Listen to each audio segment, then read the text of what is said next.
Okay? So what you find is that people, leaders, organizations that apply a creative tension to things are looking at improvements that are 5 times better or 10 times better. Not 10% better, not 20% better. And I'm not saying that to really suggest that adaptive tension is a bad thing versus creative tension, but they're very different tensions that you're imposing on people and organizations with very different expectations and outcomes. And part of that kind of takes me to why big companies struggle to be more innovative.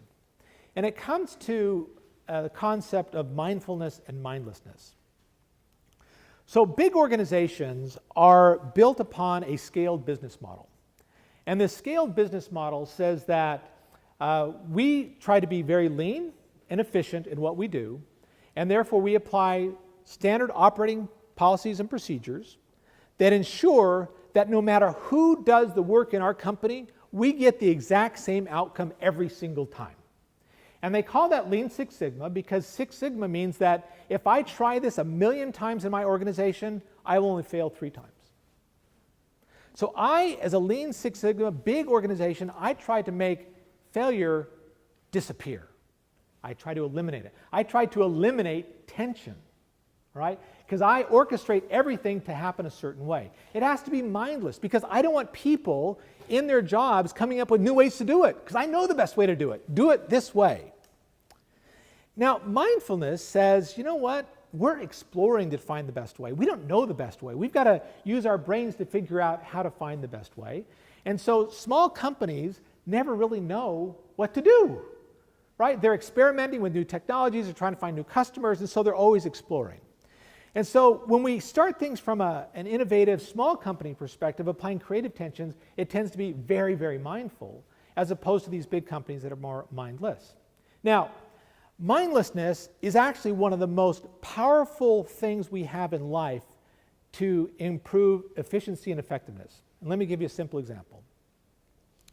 The first time you went to work with a new job, you drove to work very mindfully.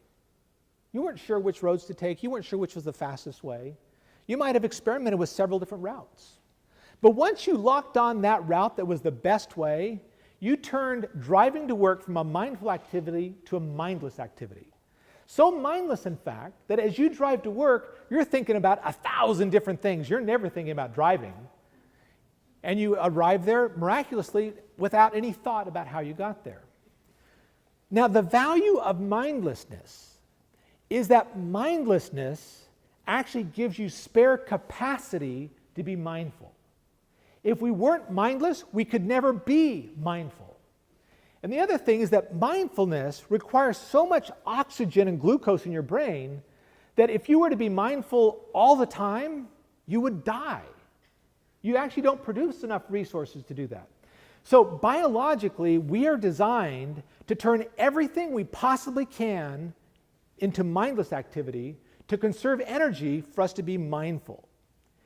The problem that we see within organizations is that organizations follow this brains approach to efficiency and too often only focus on mindlessness to the expense of mindfulness. And so what I found working with these big companies is that they had lost the ability to be mindful.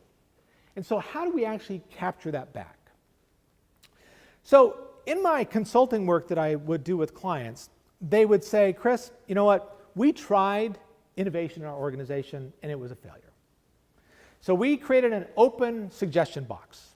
And we told all of our employees, we want all of your ideas. And we got a flood of ideas. We got tons of ideas. And we evaluated these ideas and they were all awful. And we couldn't think of any that we wanted to implement at all. And then, also, we opened the idea box up and a ton came in over about a month's time. And then after that, we never got any more ideas. So clearly, our people have bad ideas and they don't have many ideas. Therefore, why should we go to our people for ideas at all? Right? And so I call that innovation fatigue. Right? They created a process, not very well thought out, that was supposed to create innovation, but it actually created a lot of bad ideas that really didn't go anywhere. And so what I've done is I've said, look, you've got to think about innovation differently. And there's 5 things I want you to think about with regards to what innovation needs to be successful. And if you do that, you'll get very different outcomes.